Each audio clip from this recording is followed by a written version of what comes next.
that you have expropriated. Yeah, again, that's a function, as you know, that's OMB has those decisions to make, and they'll have to work with you on it. Then I guess you don't have much control over your agency, Mr. Well, Secretary. ultimately, well, we have a lot of control. Reporting, you have terminated more than 90% of USAID. Someone walked into that hearing room thinking they were in control. They were not.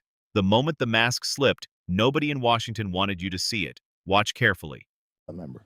Yes. Thank you so much, Mr. Chairman. I might quickly say that a while ago we had a briefing by USAID senior officials, Jim Cunder, Chris Milligan, and just a quote, what has been done was an 84% cut to USAID. It scatters the remnants of USAID across a dozen state bureaus and almost guarantees that our competitors will dominate in local competition. The fact is, people have been fired and agencies and programs have been terminated. Secretary Rubio, human lives have been lost. Extensive damage is done to the U.S. international standing under your watch. This would not have happened if the administration had followed the law and congressional intent. Congress appropriated foreign aid funding with a clear set of directives, yet with no notice to Congress. The administration has broken the law, completely dismantled U.S. Foreign aid, hijacked funding for the State Department and USAID at the behest of Elon Musk and Doge. I might just say, you don't have the authority, Elon Musk doesn't have the authority, the president doesn't have the authority, and OMB doesn't have the authority. The authority to appropriate funding comes from this body, the United States Congress, and it is so stated in the Constitution. You're now sitting on billions of dollars. This subcommittee, which appropriated that funding in the first place, has no idea of how you plan to use them. Secretary, how do you plan to spend your agency's remaining fiscal year 2025 money, if not as directed by the Congress? Well, I think the president through OMB is going to work with you and the Congress on how best to, reset the funding levels for the new year and how to move those funds. And we await OMB guidance in that regard. Well, I would just say for months we have been asking for a list of which programs were cut and why, and all we have received is this unintelligible spreadsheet, a sheet that does not seem to reflect reality. We need clear answers on how you need to plan to spend this year's funding, and asking for a commitment that you let us know, because you have terminated programs, you have fired staff. What are you going to do with that money that was already appropriated? He just told the United States Congress to ask someone else. The Secretary of State, the person constitutionally accountable for these funds, deferred to a budget office twice. That is not an administrative answer. That is a confession. Billions of appropriated dollars, programs terminated, staff fired, and the man responsible cannot tell the committee what happens next because he genuinely does not know. Power was taken, accountability was not. The people running this dismantlement are not answering to Congress. They are answering to someone who was never elected. Who do you think is actually making these decisions right now? Drop it in the comments. Well, again, we're waiting for OMB guidance, and obviously they'll reach out and work with Congress on these funds. OMB is not working with Congress. The president is not working with Congress. You are not working with the Congress. We need to understand, if we are going to appropriate dollars, what it is that has happened. What is it that you propose to do with the billions of dollars that you have expropriated? Yeah, again, that's a function, as you know, that's OMB has those decisions to make, and they'll have to work with you on it. Then I guess you don't have much control over your agency, Mr. Well, Secretary. ultimately, well, we have a lot of control. Reporting, you have terminated more than 90% of USAID programs, 60% of programs at state.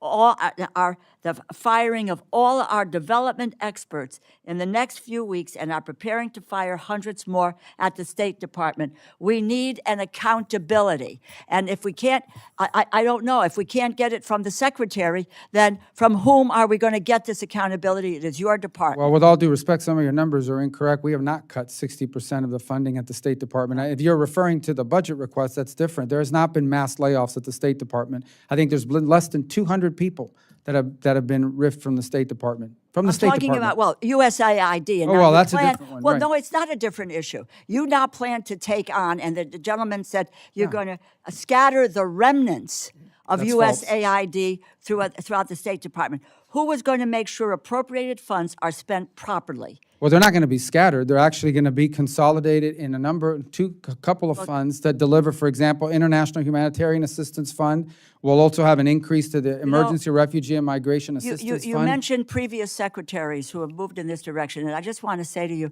that they decided not to do it because it was ill-advised. 15% of the planned cuts, there's 15% planned cuts of state staff. Now, who is going to make sure that appropriated funds are spent properly if you have fired all the staff with experience overseeing the process? Will you personally be approving every expenditure? I know you have a lot of jobs already. No, we're not. First of all, we haven't fired any experienced staff other than the people that were riffed out of the 2 divisions in the department. But other than that, I said at the State Department, there's been only under 200 people have been removed. Some have retired and so forth, but that's normal in any cycle. We are also going to hire new people, including, as I've already... You have, my time is short, Mr. Secretary. Well, so is mine, and that's why I want to tell you that we're also going to bring in people from USAID. My time is short. I reclaim my time. You've had terminated key monitoring and evaluation programs allow us to account for the use of this funding. How does allowing the money to flow out the door while hamstringing your own ability to track that money make our government more efficient and prevent waste, fraud, and abuse? It's clear that from the administration and Musk that the process is ignorant of the purpose of foreign aid, utterly unprepared to manage their own dictates, taking a chainsaw to foreign aid with no concern for human lives or the broader consequences for our security, no plan for the future. I yield back. Thank you. What you just watched was not a hearing. It was a controlled demolition, and one senator forced the architect to admit he doesn't hold the detonator.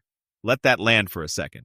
The Secretary of State of the United States, confirmed by the Senate, sworn to uphold the law, responsible for the entire apparatus of American foreign policy, just told a congressional subcommittee that spending decisions for billions of already appropriated dollars are not his to make. That OMB will figure it out, that they are waiting for guidance on money Congress already allocated by law. This is not a bureaucratic nuance. This is a structural rupture, and it happened in plain sight. Here is what the mainstream coverage will flatten into a soundbite. A tense exchange between a Democrat and a cabinet secretary. Partisan friction, the usual noise. Move on. But here is what actually happened in that room. A member of the Appropriations Subcommittee, the body that physically wrote the checks, held up a spreadsheet described as unintelligible and asked a simple question: where is the money going? The answer she received was not a plan. It was a referral to an office. That is not working with Congress. That is not transparency. That is the executive branch telling the legislative branch that appropriations law is now optional. But here is what nobody is asking loudly enough. If the Secretary of State does not control his own agency's spending, who does? Because the money did not disappear. It was appropriated. It exists. Programs were terminated to free it up. Staff were fired to reduce its consumption. And now it sits. Somewhere. Controlled by someone. And that someone is not answering to this committee. Think about what this means if you are sitting on the other side of this. Foreign governments watch these hearings. Adversaries watch these hearings. When the top diplomat of the United States cannot tell Congress how foreign aid funds will be deployed, that is not a domestic budget dispute. That is a signal, to every nation that depends on American predictability, that the signal has gone dark. China does not need to outspend the United States in the developing world right now.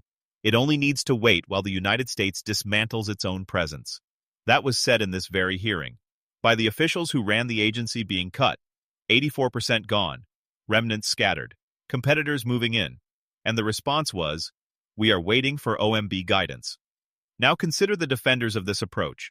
They will argue, and not without some logic, that USAID had become bloated, ideologically driven, and unaccountable in its own right, that decades of foreign aid spending produced dependency, not development, that the organizations receiving those funds had drifted far from American strategic interests. These are not invented arguments. Serious analysts across the political spectrum have raised them for years. The question of whether foreign aid works, and for whom, is genuinely contested. But here is what both camps are missing entirely. The argument for reform is not the same as the argument for demolition with no blueprint. You can believe the system needed to change and still demand to know what replaces it. You can support leaner government and still require that someone, anyone, be accountable for where the money goes next. The critique of the old system does not excuse the absence of a functioning new one. And right now, by the Secretary's own admission, there is no functioning new one. There is a waiting room. The historical parallel that nobody wants to draw, but needs to be drawn, is this. Every major instance of rapid foreign policy dismantlement in American history produced consequences that took years to fully surface. The hollowing of the State Department in the late 1990s contributed to intelligence gaps that were visible in retrospect. The drawdown from Afghanistan produced a vacuum that filled within days. Institutional knowledge, the kind held by the development experts being fired right now, does not regenerate quickly. You cannot terminate a generation of country-specific expertise and then rebuild it on demand when the next crisis arrives. That is not how institutional memory works. And the people making these cuts know that, which means either they do not care about the consequences, or the consequences are the point. Why now? That is the question. This is happening in the first year of a term, not the third, not in response to a specific failure or crisis. This is happening at maximum political velocity, before oversight mechanisms have time to respond, before legal challenges can be fully adjudicated, before the public fully understands the scale of what is being removed. The speed is not incidental. The speed is the strategy. If this is the analysis you are not finding anywhere else, you already know what to do. Because the story does not end here. The legal challenges to impounded appropriations are already moving through the courts. The question of whether a president can simply refuse to spend funds that Congress has mandated is not settled.